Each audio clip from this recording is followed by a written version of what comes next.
Assalamualaikum warahmatullahi wabarakatuh. Saya Habib Tri Anggara, NIM 172350 dan rekan saya Rahmat Syakur Gea dengan NIM 17235071 ingin mempresentasikan eh, kerja hasil kerja kelompok kami di matkul keamanan dan peminjaman informasi, yaitu tips keamanan informasi digital 2026. Melindungi aset digital dan privasi melalui kesadaran keamanan yang berkelanjutan dalam ekosistem global.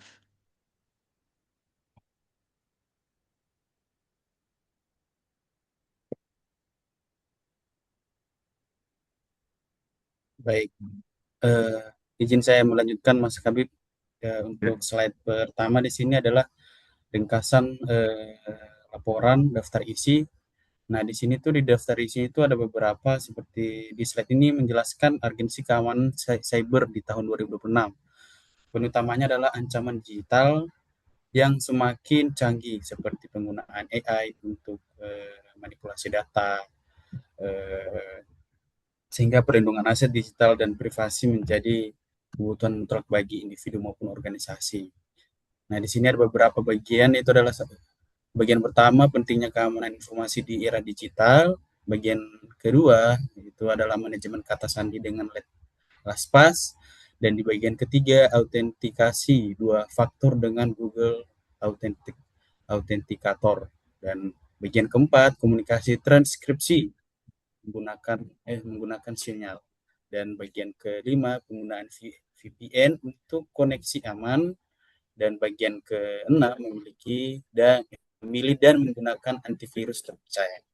Dan bagian ketujuh navigasi internet dengan browser yang aman, dan bagian ke-8 pentingnya memperbarui perangkat lunak secara rutin.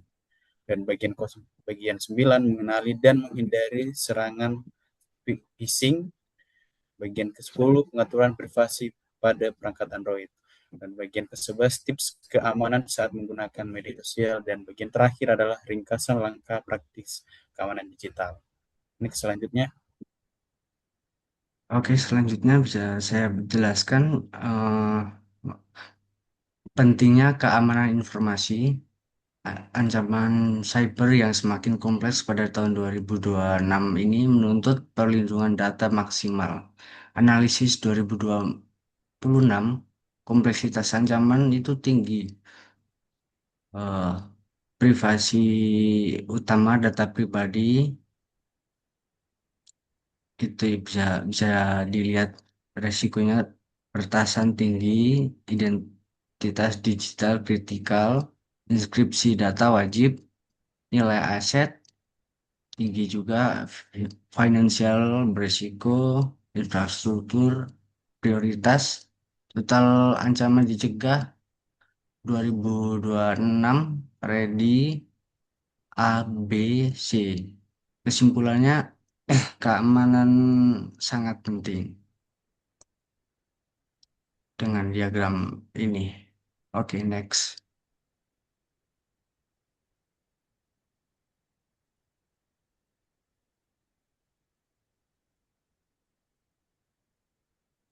Baik, saya melanjutkan slide berikutnya di sini, manajemen kata sandi dan LastPass. Dan di sini ada beberapa fitur yang ditampilkan di sini adalah brankas. Fitur pertama adalah brankas transkripsi. Menggunakan menggunakan LastPass untuk menyimpan kata sandi yang kuat dan unit secara aman. Dan fitur utama kedua, pengisian otomatis. Fitur pengisian otomatis yang aman untuk menghindari ancaman situs finishing. Dan yang fitur ketiga adalah sinkronasi si akses. Sinkronisasi antar perangkat untuk akses yang mudah, cepat, dan terkripsi.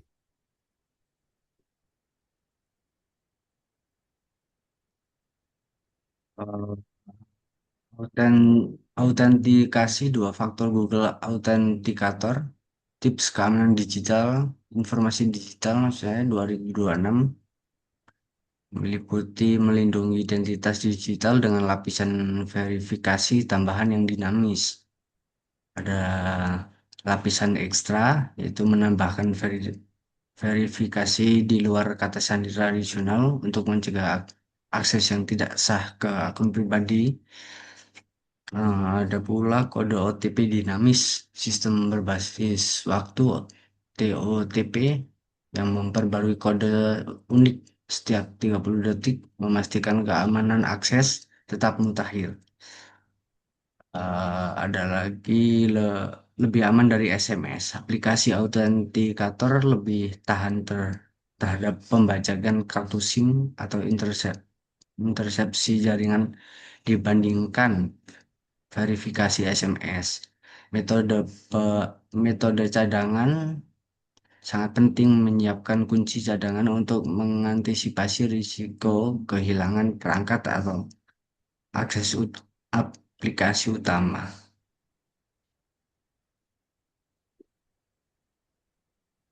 Nah, di sini slide ke selanjutnya di sini menampilkan komunikasi transkripsi menggunakan sinyal. Nah, di sini ada beberapa penjelasannya adalah privasi pesan dan suara, keunggulan enskripsi sinyal, statistik keamanan, fitur keamanan utama. Nah, dan wawasan penggunaan. Nah, di sini kesimpulan slide yang selanjutnya ini adalah menyoroti privasi pesan dan suara yang dijamin dengan enskripsi end-to-end 100%. Fitur keamanan tambahan seperti pesan yang dapat menghilang otomatis dan perlindungan anti penyadapan memberikan privasi maksimal maksimal bagi pengguna. Baik, selanjutnya. Selanjutnya yang penting juga yaitu penggunaan VPN untuk koneksi aman. Keamanan WiFi 100% enkripsi. Enkripsi dan WiFi public. VPN itu melindungi aktivitas internet saat menggunakan WiFi public melalui enkripsi lalu lintas data agar tidak dapat diintip oleh pihak ketiga, termasuk proteksi data. Itu di keamanan publik. Nah, nomor dua itu ada anonimitas dan alamat IP. Layanan ini bekerja menyembunyikan alamat IP asli untuk menjamin anonimitas saat Anda berselancar di dunia maya secara aman. Itu termasuk privacy IP. Ya, lanjut. Oke, baik. Saya lanjut. Nah, di sini tuh ada beberapa di slide selanjutnya. Di sini dibahas tentang antivirus terpercaya. Nah, di sini ada beberapa, itu adalah statistik ancamannya adalah malware. Malware itu adalah untuk mendeteksi, dan ransom itu proteksi, spyware adalah blokir. Nah, di sini metode pemindaiannya itu adalah real time atau real time yang selalu aktif dan berkala sistem. Ini proteksi real time itu ada keamanan di tingkat keamanan itu 99% dan pemindaian rutin itu tingkat keefisiensiannya itu adalah 95% dan deteksi dininya itu responnya instan. Di sini tuh di slide ini menjelaskan menekankan pentingnya eh, proteksi real time untuk memblokir malware, ransomware, ransomware dan spyware. Nah, pemindaian berkala diperlukan untuk efisiensi sistem dan deteksi dini guna mencegah pencurian data.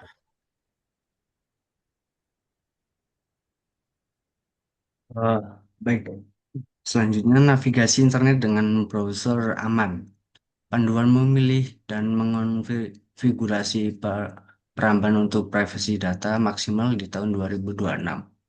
Pilihan browser preview utama itu ada Brave Browser, bisa memblokir iklan, Mozilla Firefox, open source, DuckDuckGo, tanpa jejak, keamanannya maksimal, anti pelacakan, proteksi data, blokir script otomatis, anti fingerprint aktif, cookies ketiga ditolak, anom- anonimitas tinggi, eksistensi tambahan eh, atau lapisan ekstra, yaitu ada uBlocks Origin, filter, filter konten, dan HTTPS everywhere, enkripsi, Bitwarden, password, dan pertahanan berlapis.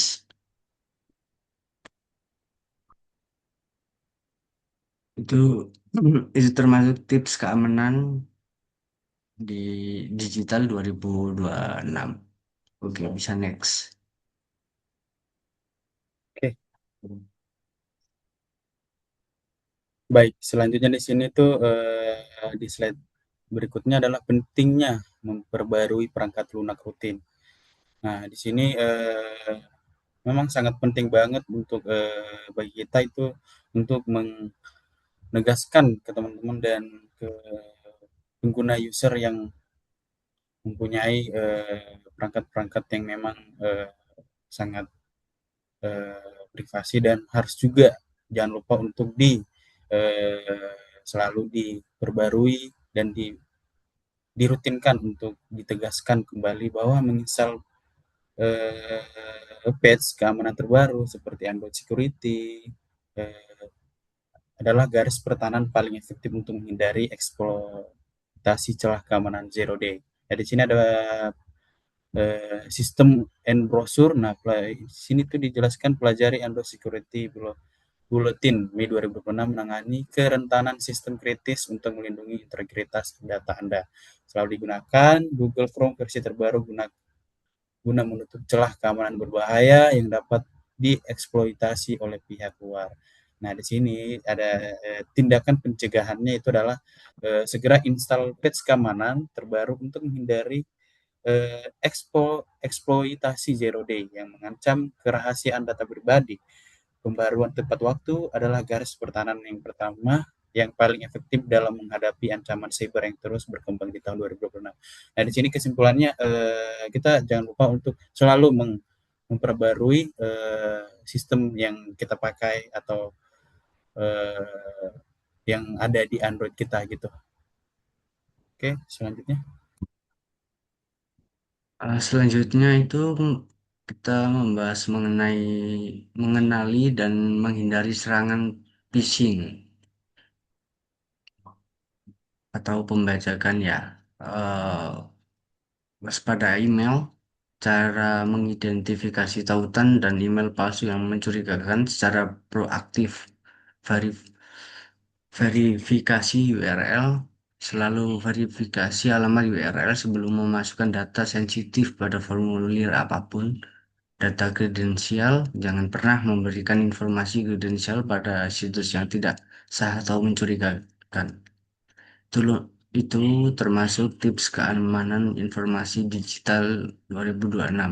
Jadi di sini itu untuk mencegah serangan phishing itu eh, kita patut waspada pada email-email yang gak jelas. Jangan gampang apa, jangan terkecoh dengan kata-kata terus mengklik URL, itu bisa salah satu serangan phishing. Dia bisa ngehack laptop kita. Oke. Baik. Nah, di sini slide selanjutnya di sini pengaturan privasi Android. Nah, sebelumnya kan sudah dijelaskan di situ di slide sebelumnya untuk mengenali dan menghindari serangan phishing ya. Tadi di situ ada dijelaskan email kalau ada notifikasi yang sangat mencurigakan jangan langsung dibuka dan langsung diokekan itu juga salah satu untuk mengenali atau menghindari serangan phishing gitu. Nah, di sini di slide selanjutnya di sini pengaturan privasi. Nah, di sini ada beberapa item yang dilampirin di sini adalah izin aplikasi. Dan di setiap Android itu ada beberapa pihak pihak-pihak ketiganya itu yang harus dicek ya teman-teman ya. Jadi kita juga harus fokus pada minimalis risiko dengan melakukan audit berkala terhadap izin aplikasi seperti kamera, mikrofon, lokasi, dan mematikan akses yang tidak penting, fitur keamanan fitur keamanan bawaan gitu di Android kita yang sudah menyediakan enkripsi tingkat tinggi. Nah, di sini aplikasi pihak ketiganya itu adalah meminimalisasi risiko ya teman-teman, yang matikan akses yang tidak penting. Nah, tadi seperti yang saya jelaskan, di aplikasi itu kan ada beberapa kontrol yang harus kita cek juga dan harus kita izinkan juga. Dan kalau tidak penting-penting banget, gak usah diizinkan juga untuk aplikasinya gitu. Seperti di sini dimatikan akses yang tidak penting, segera off, dan audit berkala daftar aplikasi terpasang. Dan batasi sinkronisasi data latar belakang dan sistem keamanannya di sini proteksi data otomatis maksimal. Dan di situ ditampilkan terlindungi dan fitur keamanan bawaan terbaru 2026 dan enkripsi tingkat tinggi terpadu gitu teman-teman. Jadi untuk pengaturan privasi itu sangat penting juga buat kita sebagai pengguna agar data-data yang ada di Android kita itu tidak terkena finishing atau tidak terkena atau tidak dideteksi oleh pihak luar gitu teman-teman. Oke, selanjutnya. Selanjutnya tips keamanan saat menggunakan media sosial. Ini panduan praktis menjaga privasi dan keamanan digital di platform sosial. Di sini menunjukkan tren serangan cyber dari 2024 sampai ke 2025 itu meningkat. Kasus berawal 85% kasus berawal dari paparan data publik. Nah, batasan data publik privacy membatasi informasi pribadi yang dibagikan secara terbuka, profil private proteksi, mengatur profil menjadi private untuk menghindari pengintaian. Ada lagi yang harus di garis bawah ya, waspada social engineering. Teknik manipulasi psikologis sering digunakan penipu untuk mendapatkan data sensitif Anda di platform media sosial. Poin observasi utama itu satu, waspada terhadap teknik rekayasa sosial di platform Instagram dan aplikasi lainnya. Jangan pernah memberikan kode OTP atau data login kepada pihak yang tidak kenal melalui DM atau email. Nah, itu merupakan tips keamanan saat menggunakan media sosial. Oke, next. Ya. Nah, di sini ada di slide selanjutnya ini adalah ringkasan langkah keamanan digital. Di sini ada panduannya untuk menjaga kebersihan digital hari guna, melindungi integritas data pribadi Anda di tahun 2026 ini. Nah, di sini ada mungkin di setiap Android itu berbeda-beda ya teman. Jadi di sini tuh slide ini menyimpulkan bahwa konsistensi adalah kunci, termasuk pembersihan chat seharian atau eh, pembaruan aplikasi. Nah, rotasi kata sandi setiap 90 hari. Nah, di situ kan nanti kalau untuk rotasi kata sandi itu pasti diingetin oleh email atau aplikasi yang tertahu di Android kita itu bakalan menginformasikan, mendeteksi bahwa aplikasi kita ini kata sandi kita ini udah lama lebih dari 90 hari dan harus diganti lagi dan harus diperbaharui lagi untuk aplikasi kata sandinya gitu. Nah, di sini dan membangun naluri waspada terhadap tautan asing. Di sini ada beberapa poin ya teman-teman yang harus kita waspadai untuk keamanan data pribadi kita di Android ya teman-teman. Yang pertama adalah manajemen keamanan akun. Nah, kita harus juga membuat password manager, eh, wajib untuk mencegah akses-akses yang tidak sah gitu. Dan yang kedua, perlindungan privasi komunikasi dan koneksi. Dan poin ketiganya adalah kebersihan digital, atau melakukan pembaruan perangkat lunak secara rutin, menggunakan browser yang berfokus pada privasi, serta mengaktifkan antivirus yang memiliki proteksi real time merupakan garis pertahanan utama dalam menghadapi ancaman cyber di tahun 2020, di tahun yang sudah maju ini. Dan juga di poin selanjutnya adalah waspada terhadap manipulasi. Nah, di sini tuh ada waspada memanipulasi itu adalah kayak tiba-tiba ada kode notifikasi atau kode OTP di nomor HP kita atau di email kita. Nah, itu kita harus perlu konfirmasi juga teman-teman ya. Kita harus tahu bahwa kode OTP itu nggak sembarangan kita kasih sembarangan kita share ke orang lain atau eh, ditahu orang lain itu kadang-kadang itu dengan tipe-tipe finishing kayak gitu tuh untuk mencoba-cobai data pribadi teman-teman itu tiba-tiba ada nanti kode OTP yang iseng-iseng untuk meretas Android teman-teman. Jadi jangan sembarangan untuk mengkonfirmasi kode OTP yang selalu ada yang muncul di notifikasi email atau di notifikasi pesan. Dan poin selanjutnya adalah audit dan konsistensi. Nah, di sini keamanan informasi yang sangat efektif teman-teman. Dan jadi kita jangan lupa juga, dan kita juga harus jangan mengabaikan notifikasi yang selalu ada di email teman-teman atau di email Android teman-teman yang selalu diingatkan password kita itu udah tua 90 hari lebih, yang seharusnya itu harusnya diganti ya teman-teman. Jadi itu kalau udah dikasih peringatan kayak gitu kita harus juga ganti segera, karena kalau sebenarnya kita tidak ganti juga ya ada kemungkinan pihak luar akan meretas atau finishing data-data pribadi teman-teman. Baik, itu saja penjelasannya. Oke, habis slide-nya. Habis. Hmm. Oke, itu saja sekian dari kelompok kami. Mohon maaf atas kurang jika ada kesalahan, kekurangan dari kami. Eh, Terima kasih sudah menyimak. Saya Habib Trianggara dan rekan saya Rahmat Syukur Gia. Eh, Mohon izin pamit. Assalamualaikum warahmatullahi wabarakatuh. Waalaikumsalam.